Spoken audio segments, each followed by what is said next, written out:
اچھا، حالانکہ اس خوش فہمی کی خاص ضرورت نہیں ہے، کیونکہ مشل خان کو اس طرح مارا گیا، ہمارے ہاں مسیحی جوڑوں کو زندہ جلا کے مارا گیا، لیکن ان کی ویڈیوز مطلب کم از کم میرے سامنے اس طرح نہیں آئیں، نظروں سے نہیں گزریں، سیلفیز لیتے ہوئے یعنی فاتح کی طرح کسی کی لاش کے اوپر ان کی ویڈیو میری نظر سے گزری نہیں تھی. تو میں اسی وجہ سے شاید میں نے کہا کہ یہ پاکستان نہیں ہو سکتا، یہ کوئی بھارت ہے یا کوئی اور ملک ہے، اور یہ پروپیگنڈا چونکہ پاکستان کے خلاف چل رہا ہے. آج کل وہ گرم تندور ہے، ہم خود بھی مر رہے ہیں تو دوسرے بھی مار رہے ہیں. میں نے اس کو اگنور کر دیا اور میں روٹین کے اپنے کاموں میں لگ گیا. شام کو جب وقت ملا تو پھر دوبارہ سے سوشل میڈیا دیکھا، خبریں دیکھی تو پتہ چلا کہ بات تو سچ ہے، وہی ہوا ہے. تو مجھے وہ جو فکری وہ جو انتشار میں میں شکار تھا کہ ایک یعنی وہ اس بچے میں حیران کیوں ہوں ان لوگوں پر کہ یہ 1.5 سال پہلے ایک بچے کی ہلاکت پہ آج رو رہے ہیں اور ڈھونڈ رہے ہیں کہ قانون میں کیسی تبدیلی کی جائے، سوشل سروسز کو کتنی فنڈنگ کی جائے، کس طرح سے ہم گھروں میں وہ بچے جو اپنے ہی والدین کے تشدد کا شکار ہیں ان کو کیسے بچایا جا سکتا ہے. تجاویز زیر بحث ہیں ہزاروں طرح کی. کیا ہر گھر میں جہاں بچے ہیں وہاں جو وہ علاقے جو پرائیویٹ گھر میں نہیں کہلائے جا سکتے، مطلب کچن ہو گیا یا ڈائننگ روم ہو گیا یا کوئی ریسیپشن یعنی ڈرائنگ روم ہو گیا، وہاں پہ کوئی آڈیو سینسرز لگائے جائیں، کیمرے لگائے جائیں. کس طرح سے یہ انشور کیا جائے کہ بچے پر اس کے ماں باپ بھی تشدد نہ کر سکیں. یعنی یہاں یہ کس طرح کے یعنی یہ ایک نظام ہے جس پہ میں رہ رہا ہوں، اور انسان بننے کے یعنی ارتقائی سمجھیں اول وہ ذہنی شروع ہے. تو میں کیوں نہیں سمجھ پا رہا ان لوگوں کو، اس کی وجہ مجھے سمجھ آ گئی، اس لیے نہیں سمجھ پا رہا. ہمیں کیسے سمجھ آئے گی؟ ہم تو لوگوں کو مار کر الزام پر، جھوٹے الزام پر مار کر یعنی اس کے اوپر سیلفی کھنچواتے ہیں. تو ایک بچہ جس کو 1.5 سال پہلے اس کے والدین نے تشدد کر کے مار دیا، اس کی سوتیلی ماں نے تشدد کر کے اس کا سر دیوار سے مارا، فائنل فیٹل اٹیک جہاں وہ مرا. تو جہاں پہ زندہ لاشیں یعنی آدمیوں کو اس طرح چوراہوں پہ جلایا جاتا ہو، میرا تعلق تو اس قوم سے ہے. اس طرح کے واقعات پر مجھے پھر ان لوگوں کا ماتم کرنا حیرت ہی ہو سکتی ہے. مجھے وجہ سمجھ آ گئی، لیکن ساتھ ہی کہیں نہ کہیں شکر بھی ادا کیا کہ میں یہاں بیٹھا ہوں اور میرے اندر کا ضمیر اور انسان ابھی مکمل نہیں مرا. اور اس بچے کے لیے جو 1.5 سال پہلے جا چکا میں درد محسوس کرتا ہوں. یعنی میرے اندر کی انسانیت اس سوسائٹی کو رسپونڈ کرتی ہے. تو بس اپنے یعنی آپ یہ بتائیے کہ ایک جانب مطلب یہ لبیک والے یہ ان لوگوں نے اب افسوس کا اور وہ ماتم کا وہ تو پہلے ہی بہت ہو رہا ہے. میں آپ کو یہ بتا دوں کہ یہ بھتہ لینے میں اب یہ جو انہوں نے سری لنکن کو سیالکوٹ میں مار دیا ہے، اب سیالکوٹ کے کسی فیکٹری، کسی انڈسٹری، کسی ایکسپورٹر کی خیر نہیں.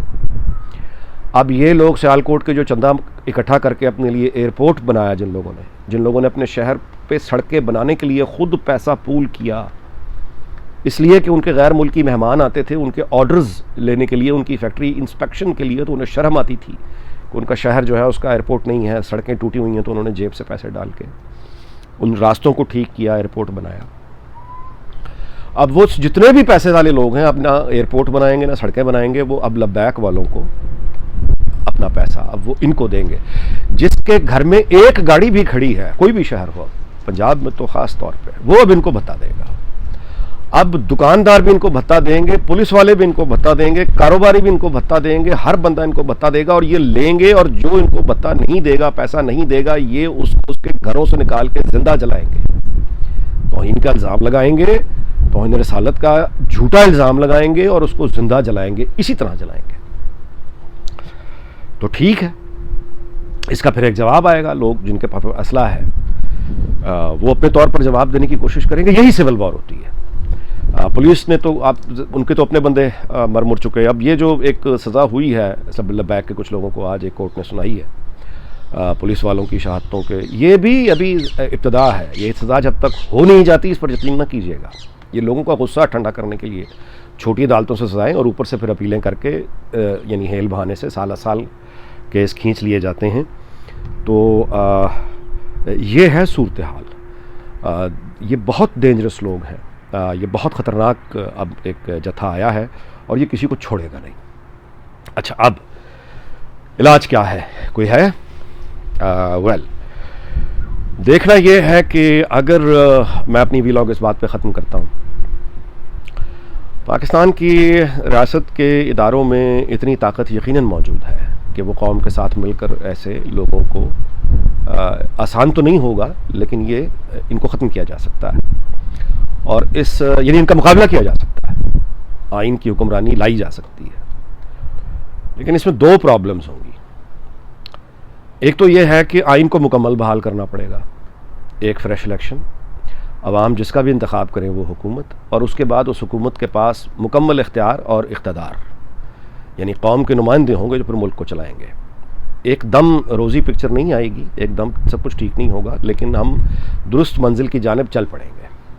یہ ہے پہلا قدم، اور اس کے بعد ظاہر ہے کہ جو سویلین حکومت وہ جس پارٹی کی بھی ہوگی، میں آپ کو یقین سے کہتا ہوں جو بھی سویلین پارٹی ہوگی وہ ایجوکیشن پہ آئے گی، وہ ہیلتھ کو ٹھیک اپنی سیاسی مجبوری کی وجہ سے، لیکن وہ یہ کام کریں گے، اور جو ہمارے وہ سارے اخراجات جو بالکل جن کی کوئی ضرورت نہیں ہے وہ اس طرف سے یعنی بجٹ کام کریں گے، لیکن اس کے لیے ان کے پاس اقتدار اور اختیار دونوں ہونے چاہیے۔ یہ ہے راستہ، لیکن مجھے امید نہیں ہے کہ ہم اس جانب چلیں گے۔ تو پھر کیا ہوگا؟ پھر یہ ہے کہ انتہا پسندی اور بھوک، یعنی غربت اور انتہا پسندی، یہ صدیوں سے ایک دوسرے کے ہاتھ میں ہاتھ ڈال کے کھڑی ہیں، یہ قیامت تک ایک دوسرے کے ہاتھ میں ہاتھ ڈال کے ایک دوسرے کا ساتھ نبھائیں گی۔ انتہا پسندی کا علاج تقریریں، سزائیں، یہ کوئی آخری علاج نہیں ہے۔ انتہا پسندی کا علاج ہے چلتے ہوئے کارخانے، چلتے ہوئے بازار، روزگار اور تعلیم، یہ ہے انتہا پسندی کا، ورنہ یہ انتہا پسندی اپنی شکل بدل لے گی۔ آج یہ مذہبی انتہا پسندی ہے، چونکہ مذہب کا بہت گہرا غلبہ حاصل ہے ہمارے ہاں، تو یہ مذہبی انتہا پسندی ہے۔ اس کو اگر آپ بالفرض محال ختم کر لیں گے تو یہ انتہا پسندی یہی رویے کسی اور نظریے کا نام لے کے کھڑے ہو جائیں گے، کسی اور بہانے سے کھڑے ہو جائیں گے۔ مرض جو ہے وہ بنیادی طور پہ غربت ہے اور جہالت ہے، اور غربت اور جہالت کو ایڈریس کرنے کے لیے سٹیبلٹی چاہیے، امن چاہیے، اور امن کو برقرار رکھنے کے لیے ریاست کے اداروں کو مل کر کام کرنا پڑے گا، اور قیادت اس کی سویلینز کے پاس ہونی چاہیے، وہ لوگ جنہیں قوم منتخب کرے۔ اگر ریاست کا کوئی بھی ادارہ جب تک یہ نہیں ہونے دے گا اور یہ سمجھے گا کہ اسے لوگوں پر اعتبار نہیں کرنا، اسے جاہلوں پر اعتبار نہیں کرنا، اسے سیاسی کسی بھی جماعت کو مکمل اقتدار نہیں دینا، اپنے ہاتھ سے طاقت نہیں چھوڑنی، تو پھر وہ یہ جان لے کہ بچے گا وہ بھی نہیں۔ کیونکہ یہ لوگ جب نکلیں گے، اگر آپ یہ سمجھتے ہیں کہ یہ آپ کے کنٹرول میں ہے تو معذرت ہے، آپ بہت بڑی بھول میں ہیں، یہ آپ کے کنٹرول میں نہیں ہے، کیونکہ یہ لوگ آپ نے انہیں جنت دکھا دی ہوئی ہے، اور آپ نے سمجھا دیا ہوا ہے کہ اسلام پہلے ہے، پاکستان بعد میں ہے۔ تو اب ان لوگوں کے لیے اسلام پہلے ہے اور پاکستان بعد میں ہے، اور یہ لوگ دیانتداری سے سمجھتے ہیں کہ یہ دونوں ایک دوسرے کے خلاف، یعنی گویا کہ دشمنوں کا نام ہے، اور آپ کو ایک ہی بات کا انتخاب کرنا ہے، یا تو آپ اسلام کا انتخاب کر لیجئے اور پھر پاکستان میں جو بھی آپ کو نظر آتا ہے اس کو مار دیں، جو آپ کے تصور اسلام کے خلاف زندگی گزار رہا ہے۔ اور اگر آپ یہ کہیں گے کہ پہلے پاکستان ہے اسلام بعد میں ہے، تو آپ ایسے واجب القتل ہیں۔ تو یہ ہے وہ بھیانک کشتی، غربت ہے، بے روزگاری ہے، دنیا بھر کے سفارت خانوں میں ہماری بند ہوتی ہوئی تنخواہیں ہیں۔ سری لنکن کے اس واقعے کے بعد میں نہیں جانتا کتنی غیر ملکی اب سیالکوٹ میں اگلے سال 2-3 سال آرڈرز بھی دیں گے، یا یہاں پہ کوئی آئے گا، تو ہم ایک مکمل تباہی کی جانب، اب یعنی کیاؤس میں تو ہم پہلے ہی تھے، اب ہم انارکی کی جانب، کلاسک انارکی کی جانب اب ہم آ چکے ہیں۔ رانا ثناء اللہ کا ایک بیان جس پر میں ویلاگ اب ختم فائنلی کر رہا ہوں، وہ یہ ہے کہ اگر آپ نے آج رانا ثناء اللہ کا بیان ہے کہ اگر ای وی ایم مشینیں آپ نے زبردستی لگانے کی کوشش کی تو ہم مشینوں کو نکال کر آگ لگا دیں گے۔ یعنی اب پی ایم ایل این بھی سمجھ رہی ہے کہ ووٹ کو عزت دو کا اصل اور پریکٹیکل راستہ کیا ہے، تو اب وہ بھی یہ کہہ رہے ہیں، یہ مین سٹریم پارٹیز ہیں، کہ اب ہم بھی آگ لگائیں گے، ہم بھی لبیک کے نقش قدم پہ چلیں گے۔ بس اب اس سے زیادہ مجھ پہ کہنے کی کچھ ہمت نہیں۔ اللہ حافظ۔